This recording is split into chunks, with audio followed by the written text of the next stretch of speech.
I'm Dr. Obayashi, and this Biobi Health episode is on vitamin D, the lowest hanging fruit of all supplements in Canada. Before we get started on vitamin D, I want to mention that we'll be posting our archived health tips and interviews over the next few months. The audio and video quality isn't the best, but we still want this information out there, so thanks for listening as we start up this social media channel. And remember, I'm relaying medical information, not providing medical advice, so talk with your doctor. Because I don't know if you have a medical condition that may impact vitamin D dosing for you, such as hypercalcemia, too much calcium in your blood, sarcoidosis, or severe kidney impairment. Many Canadians are not supplementing enough vitamin D. We do get some vitamin D from fish, eggs, and other foods, but it's difficult to meet daily requirements without enough sun in our winters. Canadian guidelines recommend breastfed babies take a 400-unit vitamin D drop daily. Formula is fortified with vitamin D, and adults usually need 1,000 or 2,000 units a day. But how about from toddler to teenager, especially in darker skinned people like myself?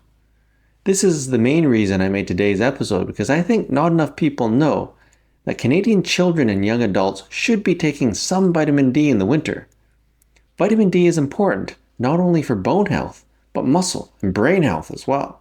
Children and young adults should consider taking 400 to 1,000 units of vitamin D per day, depending on their size and skin color, especially through winter.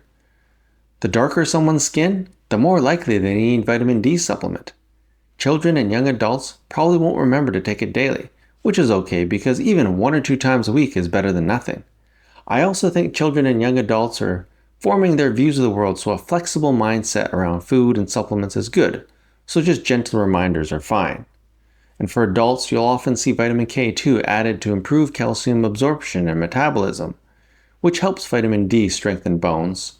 We'll cover how your gut microbiome naturally makes vitamin K2 in a future episode, but for now, just check that your total K2 is 120 micrograms or less per day, and to check your INR if you're on warfarin. Finally, you can do a blood test for your 25-hydroxy vitamin D level, but it's usually not covered by MSP and costs around $75. The lab values I'm using are in nanomoles per liter from laboratories in British Columbia, Canada. Note that American labs use different units with smaller numbers being discussed.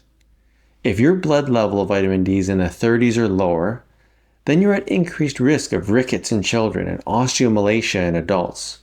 Less than 75 indicates likely vitamin D deficiency, and I'm happy with a level between 75 and 125 or 150.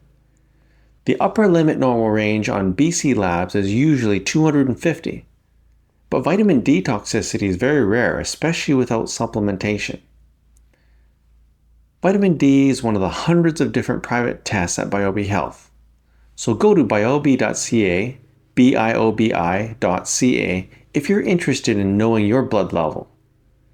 But for about $10 per bottle, all Canadians of all ages and skin colors should consider taking some vitamin D, especially in the winter.